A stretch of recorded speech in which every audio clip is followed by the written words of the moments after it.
gente vai fazer o seguinte, nós vamos para um rápido intervalo, porque na volta o assunto é um assunto sério, é um assunto importante, e é por isso que eu te disse no início do programa que você vai ficar muito bem informado e muito bem informada. A gente vai falar de transplante cardíaco.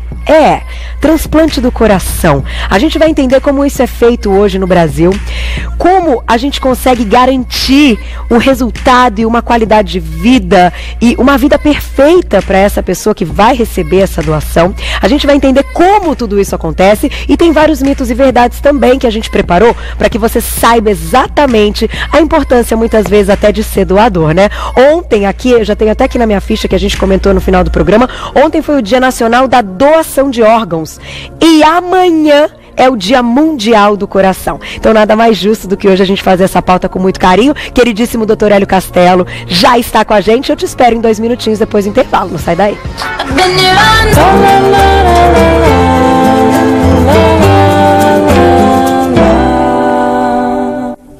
De volta com o nosso Você Bonita. Olha, a gente vai falar daqui a pouquinho do transplante cardíaco. A gente está organizando mais umas coisinhas para a pauta ficar completa. E agora sim, vamos conversar com ele. A gente estava terminando aí de organizar algumas coisas para deixar essa pauta mais completa, para que você tenha todas as informações. Até porque eu sempre me preparo para as entrevistas, mas muita coisa eu gosto de saber junto com você. De ter a curiosidade, manter a curiosidade, porque é um assunto que, embora estamos todos envolvidos, porque é doação de órgãos, e a gente vai falar do transplante cardíaco, a gente não tem esse conhecimento, né? A gente sabe que isso acontece no Brasil diariamente, mas como é que será que tudo isso funciona? Mais uma vez, ele que é cardiologista, intervencionista e coordenador da campanha Coração Alerta da Sociedade Brasileira de Cardiologia Intervencionista, Dr. Hélio Castelo. Bem-vindo!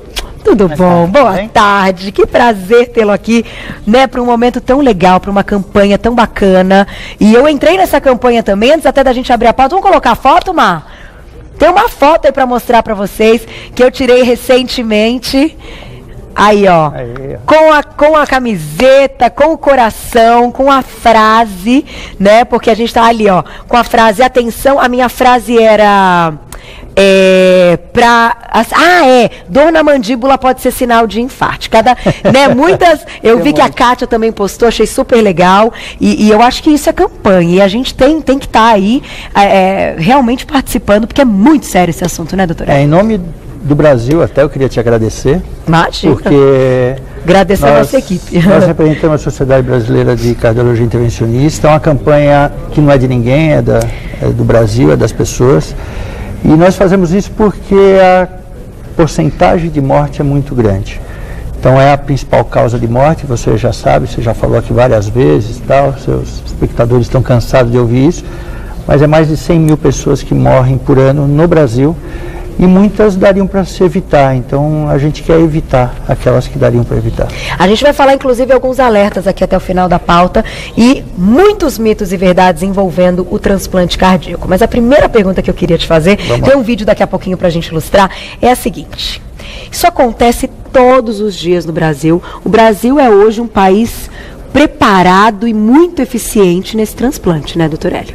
Sem dúvida, eu acho que assim, na América Latina, sem dúvida nenhuma, nós somos destaques em toda a medicina, principalmente transplante cardíaco. Então nós temos centros de excelência, o que se faz aqui se faz nos melhores lugares do mundo. Olha só que legal. E como é que tudo isso acontece todos os dias? Como é que aí essa dinâmica para que esse coração chegue a tempo, né, e que salve uma vida, e que consiga ser aí transplantado, e que devolva a vida para esse paciente, para ele ter uma qualidade de vida depois dali?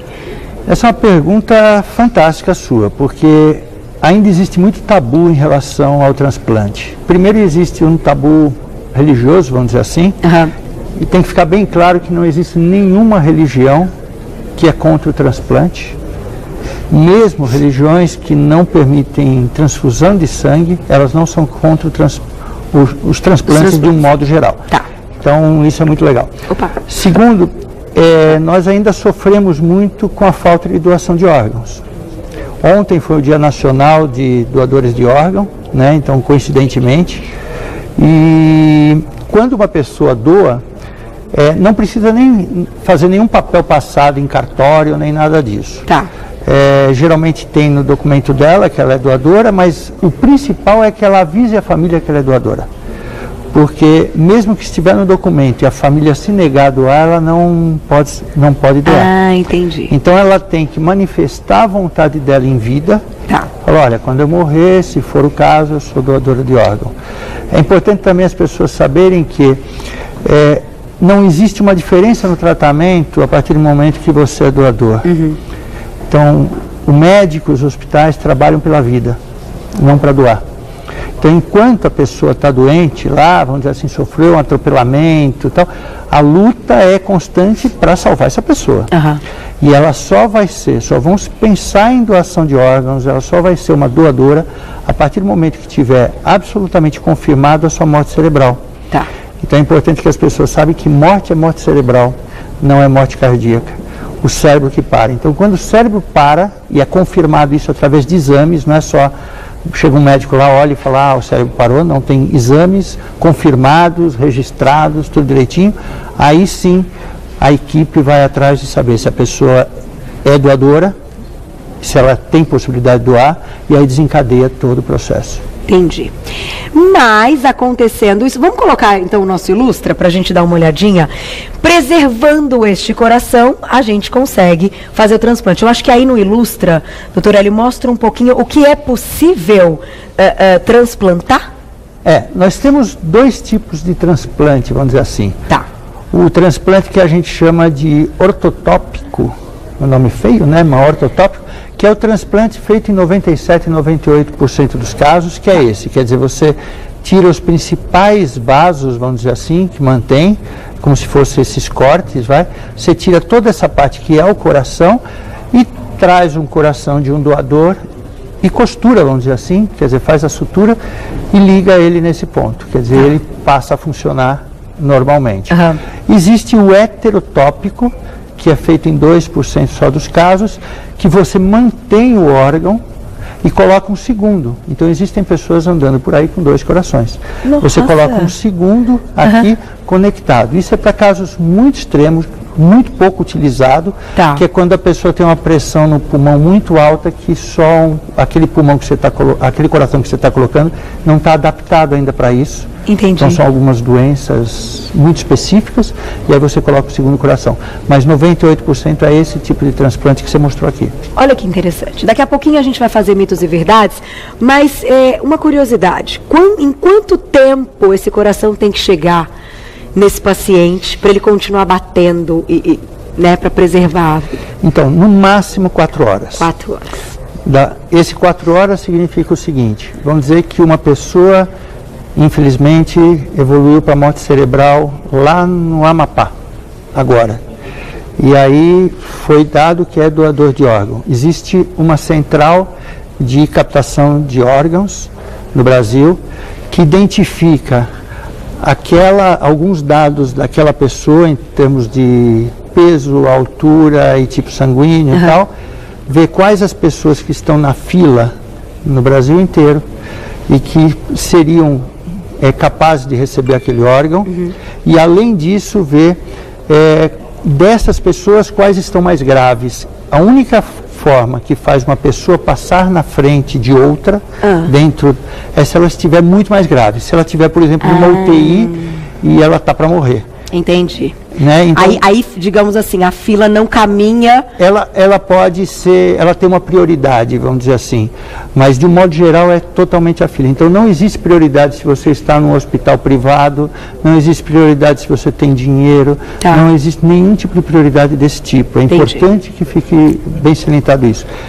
As 4 horas conta da hora que você começa a tirar o coração até a hora que você põe ele de volta em outra pessoa. Rápido, hein? Então, é muito curto o tempo.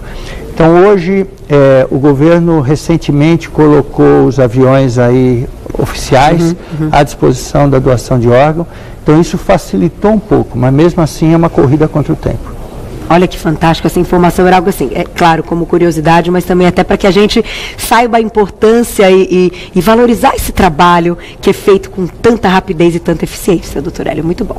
Vamos colocar na tela, então, o primeiro mito ou verdade, e daqui a pouquinho você vai responder. Olha lá, após, aí, o transplante, é mito ou verdade que há o perigo de rejeição? Você já me conta. Tá. Aí a gente pode não só falar do coração, mas aí a gente fala de qualquer transplante. Como é que é essa história, né, da rejeição de transplante? Olha, deixamos um mito ou verdade importantíssimo para o Dr. Hélio a respeito aí de transplante. Eu acho que ele pode até ser aberto para demais transplantes ou quando a gente está falando do coração. É mito ou verdade que há um perigo realmente de uma rejeição? Esse é um dos grandes problemas dos transplantes de modo geral, principalmente coração. Há o risco de rejeição, porque a rejeição existe contra todo material orgânico que a gente implanta. É por isso que se eu coloco, por exemplo, um stent, que a gente fala aqui de vez em quando, coloco uma válvula, essas coisas não rejeitam, o marca-passo não rejeita, porque não é uma coisa orgânica. Agora, quando eu coloco um órgão que eu tira de mim, coloco em você, isso você pode ter rejeição, porque é uma coisa orgânica.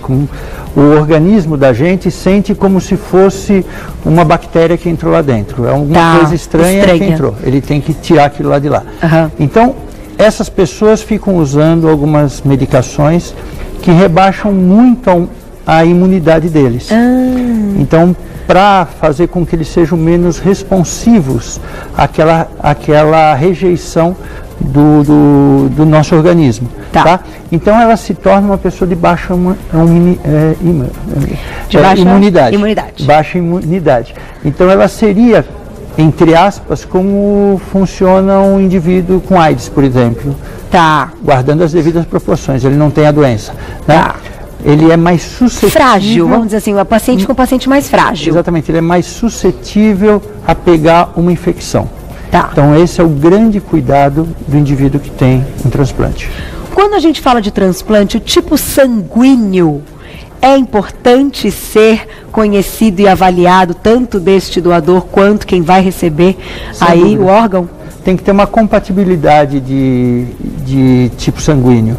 Então isso é fundamental. Isso também é algo que para fila, às vezes a pessoa está no primeiro lugar da fila, mas não tem uma compatibilidade sanguínea. Então, a fila ela funciona por tempo de chegada, obviamente, e aí quando chega o órgão que vai ser doado, né, tem que ter compatibilidade de tipo sanguíneo e tem que ter compatibilidade de tamanho. Não que tem que ser do mesmo tamanho, mas a pessoa não pode ser muito menor do que a pessoa que vai receber. Então você pega um jovem de 1,50 m e eu que tenho 1,90 m, fica complicado de ele me doar. Agora, eu doar para ele é mais fácil, porque tem uma adaptação melhor. Olha que interessante isso, gente. Mais um mito ou verdade na tela. Olha lá, daqui a pouquinho perguntinha do público, @VocêBonitaTV. Próximo. Mito ou verdade, a pessoa tem vida normal depois do transplante? Tem uma vida normal, só que é uma vida com algumas, vamos dizer assim, com alguns cuidados. Então essa pessoa ela vai ter que, como a gente disse, ela vai estar mais suscetível à infecção. Então a gente pede para essa pessoa evitar, só em extremo caso, ela ir visitar alguém que possa estar doente. Então a pessoa vai na sua casa e aí você fala para ela, poxa, comecei uma gripe ontem. Não vai, hoje não vai, porque ela tem maior chance de pegar a gripe, e a gripe para ela vai ser muito mais grave do que para você. Essa é uma coisa. Outra coisa, a gente pede para ela ter uma alimentação muito saudável, porque para tentar evitar de tornar doente esse coração, e tentar evitar alimentos crus, porque o alimento cru tem maior chance de trazer bactéria. Então, peixe cru, que a gente come o dia todo, coisas não tão bem cozidas, então é melhor comer coisas cozidas, que fica melhor para eles. Vai poder fazer atividade física, vai poder ter atividade sexual, vai poder viajar. Nós temos transplantados aí que fazem atividade física de rotina, correm. Então ela volta à atividade praticamente normal. Muito bom. Perguntinha do público agora então, na tela. Olha lá. Quem escreveu pra gente? Esse assunto é muito lindo. Rosana, um beijo pra você. Só existe transplante de coração Com a morte cerebral, vamos responder. E aí, eu vi aí a foto linda que você tem da bebê. Vamos saber também como é que isso é feito em criança. Será que tem o transplante? E aí tem a fase de crescimento. Será que dá tudo certo? Deixamos uma perguntinha na tela. E nós vamos para um rápido intervalo. A gente vai falar se só existe transplante de coração com morte cerebral e também vamos saber um pouquinho como é feito quando a gente está falando das crianças. Já, já, depois do intervalo, não sai daí.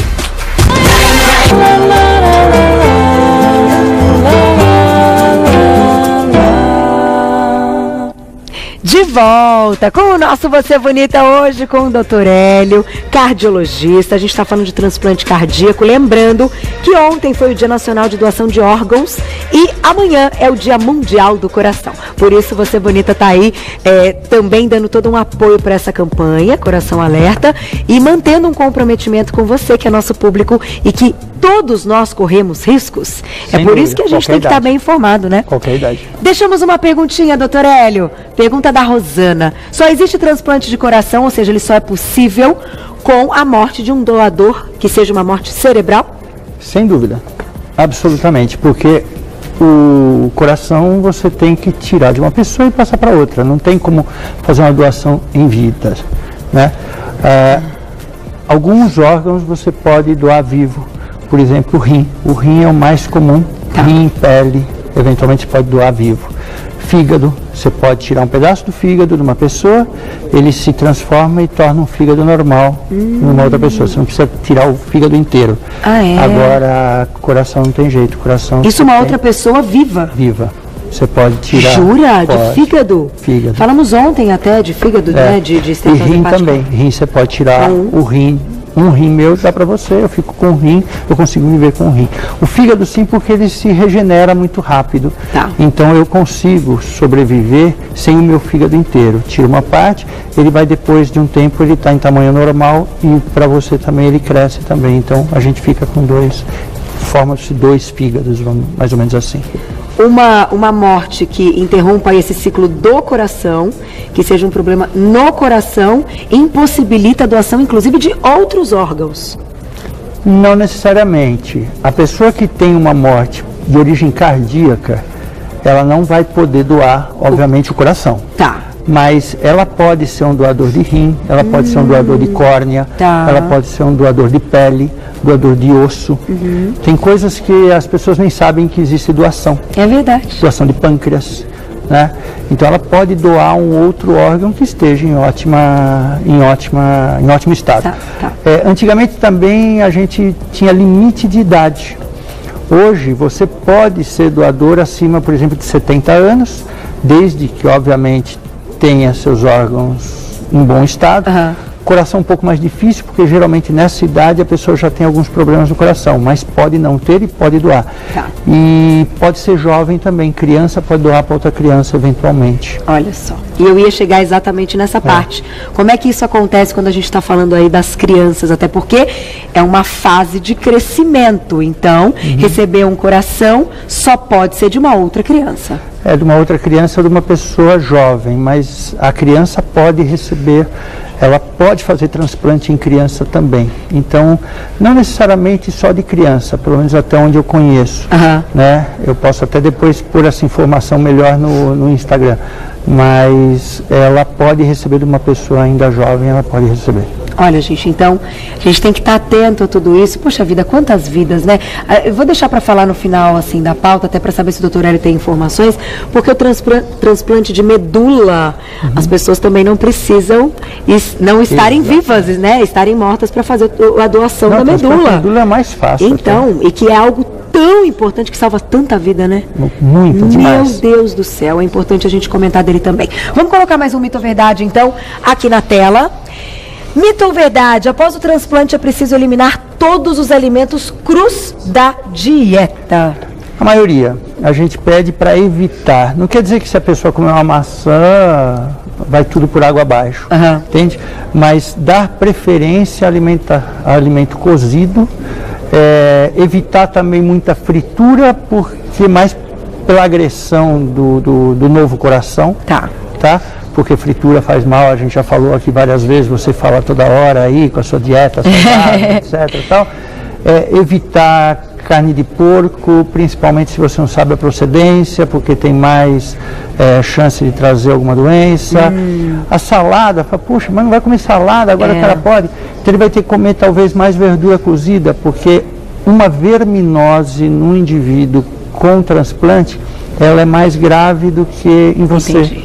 Uma verminose em mim, em você, em pessoas normais, dá lá uma dor de barriga, uma diarreia, passa mal, mas dificilmente vai morrer. Tá. Eles podem acabar evoluindo mal porque eles não têm a resistência que a gente tem a esses protozoários, bactérias, etc. Entendi. E uma salada, eventualmente não tão bem lavada, ela pode trazer. Quando comer um alimento cru, tem que ser muito bem lavado. Agora, o grande perigo não é esse, sabe, Carol? O grande perigo é isso, lavar a mão. Vai no banheiro, lava a mão, mexer não sei o que, lava a mão, usar coisas muito limpas, ter muita higiene na casa da pessoa, escovar o dente, cuidar da saúde bucal, tomar cuidado para não ter feridinhas no pé, micose, essas coisas e tal. Isso para qualquer pessoa, qualquer idoso, principalmente para um transplantado. Olha, que cuidado importante. Manter, então, aquele alerta com a limpeza para diminuir o risco de infecções. De infecções, mas isso é para todo mundo. Para o transplantado é pior, mas para todo mundo, porque uma infecção pode propiciar uma doença no coração. Perfeito. Agora eu vou fazer uma pergunta para o meu diretor. Vamos colocar a perguntinha do público ou vamos fazer o nosso encerramento, Marcelo? Tem mais uma do público, né? Tá. Porque eu queria encerrar essa pauta com os alertas do Dr. Hélio, afinal a gente está falando de uma campanha que é o Coração Alerta, então é legal a gente ter o conhecimento a respeito do transplante, saber que tudo isso acontece no Brasil com frequência e com qualidade, com segurança, com profissionais muito capacitados envolvidos. Isso é muito legal, eu acho que isso nos dá muito orgulho, né? Com tantos problemas que a gente sabe que a gente enfrenta, isso nos dá orgulho de ter uma medicina como essa tão evoluída e profissionais tão capacitados e comprometidos com algo tão sério que é aí o transplante. Mas antes de dar todas aí as suas dicas, até para a gente salvar mais vidas, como você disse do início, o transplante, que bom que hoje é possível, porém, número 1, vamos salvar as vidas, né? Vamos prevenir essas mortes e esses problemas. Perguntinha do público então na tela, olha lá. Um beijo, Sandra, obrigada. Já percebi que quando como algo muito doce, meu coração acelera. Qual a relação disso? Interessante a pergunta. Será que dá uma acelerada mesmo quando a gente come aí um açúcarzinho? Dá aquele tum-tum-tum-tum? Daqui a pouquinho a gente explica. Vamos lá, perguntinha que a gente deixou importante. Já percebi que quando como algo muito doce, meu coração acelera. E aí, Sandra, um beijo pra você. Como é que é essa história aí do doce ou de algo muito doce que pode dar uma, sei lá, palpitação? Carol, eu tô achando mais que é culpa. É culpa? Então não tem uma relação direta, mas pode ser de culpa. Não existe nenhuma relação direta do açúcar, de comer um doce e o coração bater mais rápido. Tá. Isso não tem nada direto. Eu acho que é mais uma culpa. Ela fica aí numa ansiedade, de repente, fala, ai, eu comi... Queria ter comido, mas não queria, aquela história, né? Então não tem relação, Sandra. Pode ser uma ansiedade sua, que foi um assunto que a gente fez, se eu não me engano, ontem. Foi uma pauta de ontem que a gente falou de pânico e de ansiedade. Legal para você rever que pode ser um pouco. Vamos fechar essa pauta super bacana, com essa proposta linda que eu sei que o Dr. Hélio está encabeçando sempre assim as campanhas e mostrando o quanto é importante a prevenção. Então, você tem todo aí o seu tempo para dizer como hoje a gente pode salvar vidas, Dr. Hélio. Diga lá. Bom, é muito difícil a gente falar tudo que a gente gostaria em um minutinho, mas amanhã é o Dia Mundial do Coração, quer dizer, Dia Mundial de Prevenção das Doenças do Coração. Então, a primeira alerta que eu tenho que fazer é: cuide de você muito mais do que você cuida de tudo. Nesse momento, eu até falo para os pacientes que a gente tem que ser um pouco egoísta, a gente tem que pensar na gente. Porque se a gente quer amar bem o seu filho, se você quer viver muito com o seu neto, você tem que estar bem.